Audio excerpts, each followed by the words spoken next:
may buntag, may hapon, may adlaw yung tanan mga bayot. Kung asa man mo nahimutang karon may paglantaw sa ako ang video. So for today's video mga bayot, dili sa ta magluto-luto. Ako sa i-share ninyo unsa ako ang mga kasikas akong kinabuhi kay adtong niaging semana mga bayot. Kay daghan kay kog mga gipanghikay nga mga dokumento. So sa mga Filipino citizen dira nga naka-partner og foreigner nga nakaanak na kaning problema ha matagbuan gini ninyo. So atong aniaging semana mga bayot mauni nga ko ang process report of birth sa ako ang anak mga bayot. Akong i-share ninyo kung giunsa nako pag fill up ning forma. dili ko mag-Tagalog, dili ko mag-English. Ang ako ang version sa kuang pag-istorya Bisaya. Yes mga bayot. Sa mga Bisaya din ha, bangon Bisaya. So ato na ning sugdan, so let's go. Ano niya ay mga requirements sa pag-report sa birth sa atuang bata. Below are the requirements for the report of birth or ROB. Personal appearance of the mother and or the father. Accomplished ROB form. So kay sa Armenia man ang ako ang anak na tawo, Armenian birth certificate with English translation, notarized and apostle. 1 original and 4 photocopies. Marriage contract, 1 original and 4 photocopies. If issued on Philippine, a apostille. If issued by foreign government, shall be an original report of marriage issued by PHFSP. If more than 12 months after date of birth, affidavit of delayed registration. So kaning affidavit of delayed registration mga bayot, ako pa ni siyang buhaton gaman ako og video aron makahibalo pod mo. Dayon passport of the parents, 4 photocopies. Dayon, payment mga bayot, ang bayad $25 processing fee per document. So, ma-release siya after 3 working days. So, kaning mga requirements sa mga bayot, nagbase ra ni kung asa ko dapitan na bilong nga consulate or embassy. So, kay nabilong ko sa Russia mga bayot, wala may embassy din sa Pilipinas, din sa ako ang nahimutangan, which is Consulitra. Ang nagpasa ani nga requirements mga bayot ang Philippine Embassy sa Russia. So mao ni ako ang requirements nga akong i-comply together sa form nga ako ang gi-fill upan nga report of birth. So mao ni ang form sa report of birth or ROB. So Philippine Foreign Service Post, Embassy of the Philippines, Moscow, Russia. Report of birth. Kani din parta diri mga bayot. For example, naamo sa Amerika. So ang ngalan sa ato ang embassy dinha sa Amerika mao ibutang ninyo dinhi. Kay ang Armenia mga bayot wala man diri oy embassy, consulate ra man. So ang Russia kay naaman tay embassy dito sa Russia, Russia maoy gibutang dinhi nga address. Ang pag-fill up day aning forma mga bayot, pwede handwritten, pwede po typewritten. So, mas okay good mga bayot og i-type ninyo. Kay mas klaro. Details of the child's birth. So, dinhi mga bayot, child's last name. So, ang imong ibutang dinha, kung ang bata gani gadala sa apelido sa papa, ang inyong ibutang dinha, apelido sa papa. So, ang apelido sa papa sa ako ang anak, Hakubyan. So, dinhi sa number 2, child first name. Ang ngalan sa ako ang anak, Karine. For example, ang ngalan sa inyo ang anak, Juan, Juan ang inyo ang ibutang dinha. Dayon number 3, child's middle name, mother maiden surname. So dinhi sa number 3 mga bayot, apelido sa mama sa bata sa pagkadalaga pa. So kaning bodyungan mga bayot, apelido nako ni kaniadtong og nila pa birhen pa. So, sawa pa ko gikasal sa ako ang bana karon. So, number 4, place of birth, city, state, province, country. So, gianak man ako ang anak dinhi sa Armenia. So, ang ako ang gibutang dinhi mga bayot, Armenia. Kung ang inyo ang anak, gianak ninyo sa Amerika, ibutang ninyo din ang isaktong address. Ayaw ninyo ni fill up din mga bayot kay klaro kayo sa pattern official use only. Proceed ta diri sa number 5. Date of birth. Ug kanus-an ninyo gihabwa sa inyo ang tiyan ng bata. So example diri mga bayot gauna ang adlaw, sir ang bulan, usa ang tuig. So natawo ang akong anak sa pitsa 5 sa January. Tuig 2020. So diri mga bayot sa number 6, nag-describe nig bayi og laki ba ang bata. So kay ang ako ang anak bayi man gibutang na kog female. Kung laki ang inyong anak i-check ni dinhig male. So number 7, type of birth, single, twin, triplets, fourplets or 5 ba na din ha. Ang ako ang anak mga bayot kay usara man kabuok siya hinlogwa gawa sa inunlan, akong gibutang din hig single mga bayot. Kung duha ka buok na inyong anak dinha or kaluha, ibutang ninyog twin. Kung tulo na ka buok, ibutang ninyog triplets. Diri na ta sa number 8 mga bayot. Birth order. Children born by mother including fetal death.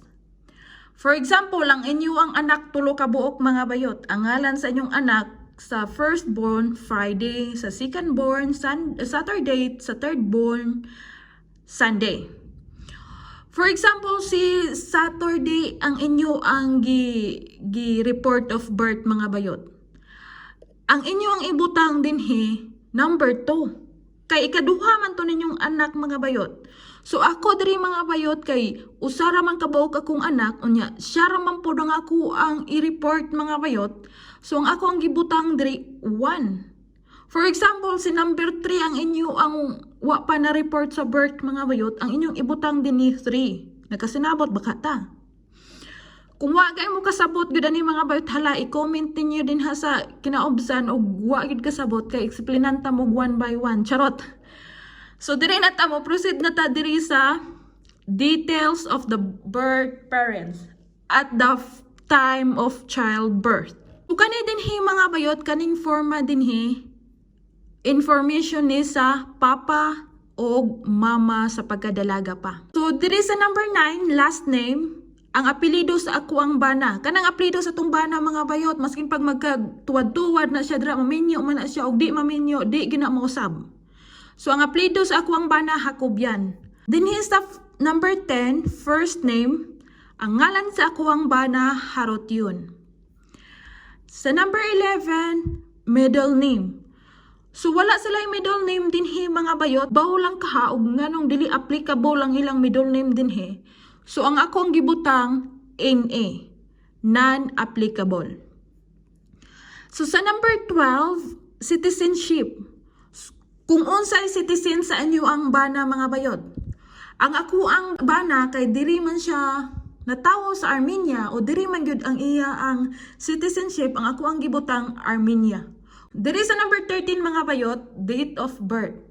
Birthday og natawhan sa inyo ang bana. Naguna ang adlaw, disir ang bulan, usa ang tuig. So natawo nga akong bana sa pitsa 12 sa July 1981. Dayon place of birth, city, state, province, country. Natawo ang ako ang bana dinhi sa Armenia. So Armenia ang ako ang gibutang. Kung inyo ang bana natawo sa Amerika, Amerika man yung ibutang din ha. Kung inyong bana natawo sa Europe, Europe inyong ibutang din ha. So sa number 15, religion. Ang ako ang mga kagupa diri mga bayot or ang ako ang bana Christian. Dili sila Catholic pero Kristiyano sila. So ang ako ang gibutang din ha, Christian. Sa number 16, ako ang bana mga bayot kay dili man Filipino, Armenian man, dili man siya Philippine citizen, ang ako ang gi-fill up din ha or ang ako ang gisulat dira non-applicable. So mo proceed ta din hi sa mother information. Mother maiden information. So ang budjungan mo nay ako ang last name. Celeste mo'y ako ang first name. Middle name nako mga bayot, Impal. Mao ni ang apelyido sa ako ang mama ni adtong dalaga pa. So citizenship, Filipino. Date of birth, tawo ko 26 sa Disyembre, tuig 1993. Diri mga bayot, place of birth, kung asa ka natawo ko sa Baja di Mataling, Zamboanga del Sur. Diri sa religion mga bayot, Katoliko me. So nga ako ang gibutang Katolik. Number 16, paglantaw na ko sa ko ang birth certificate mga bayot non-applicable. So nga ako ang gibutang NA. So diri na ta sa number 17. Civil status of the parents. Kung kamo kasado na sa inyong partner, i-check ninyo na dirang married. Kung kamo wala pa gikasal sa inyong partner, inyo nang i-check na not married. So, date of marriage of the parents. Kanus amo gikasal unsang adlaw, unsang bulana ug unsang tuiga. So gikasal mi adtong 27 sa Disyembre, tuig 2019. So gauna ra gihapon ang adlaw, disir ang bulan usa ang tuig. Diri sa number 19 mga bayot, place of marriage ug asa mo dapita gikasal. So gikasal mi dinhi sa Yerevan, Armenia. Dinhi sa number 20 mga bayot, basaha lang na ninyo ay the, undersign, declare, under penalty. So basaha lang na ninyo din ha mga bayot. Dayon, kani dinhi signature of informant over printed name. So kay ako may nag-report aning birth sa birth certificate sa ako ang anak, ako ang gibutang dinhi nga ako ang ngalan, Budjungan Celeste. So dinhi mga bayot, relationship to the child. So koy ako may mama aning bataa, ang ako ang gibutang ani mother. Dinhi mga bayot kung ang papa gani mo ay nag-apply sa report of birth sa inyo ang anak, ang inyong ibutang diri ngalan sa papa, dayon relation to the child, siyempre father. Dinhi na ta sa kinaubsan mga bayot. Aning part dinhi mga bayot, dili ta mo sign ani. Kay panotarihan nato ni dinhi mga bayot. Dinhi mo sign ang magnotary. So dinhi sa number 22, official use only. Do not write anything below and back. So klaro kayo sa pattern nga dili ta pwede mo sulat-sulat aning parta. Ang mga staff ra na pwede makasulat sa ato ang immigration. So manghinaot ko mga bayot ug nakatabang ko sa inyo ang mga problema ug nakatabang ko gunsaon pag fill up atong forma mga bayot. So sa wagyod nakasabot mga bayot, palihog lang kog comment kay akong tubago ng imo ang mga pangutana taman sa ako ang makaya. Dayon ako lang i-link din ha sa ubos ang form sa report of birth. Take note mga bayot, before mo fill up ana, konsulta usa mo sa inyo ang consulate din ha or sa inyo ang embassy ug asa mo nahimutang aron mag-guidean mo kung unsay mga requirements. Ay dili pareha ang requirements nato mga bayot. Ako kay napuyo man ko diri sa Armenia. Ang mga requirements nga ako ang gipakita ninyo, nagbase ra po na dinhi sa planeta nga ako ang napuy-an. Kay lahi-lahi ang ato ang requirements mga bayot ug unsay ipang-pass din ha sa ato ang pag-submit sa ato ang report of birth sa ato ang child. So diri ra ko to mga kuwang si karong adlaw mga bayot. Salamat sa iyong paglantaw and see you tomorrow. Bye-bye.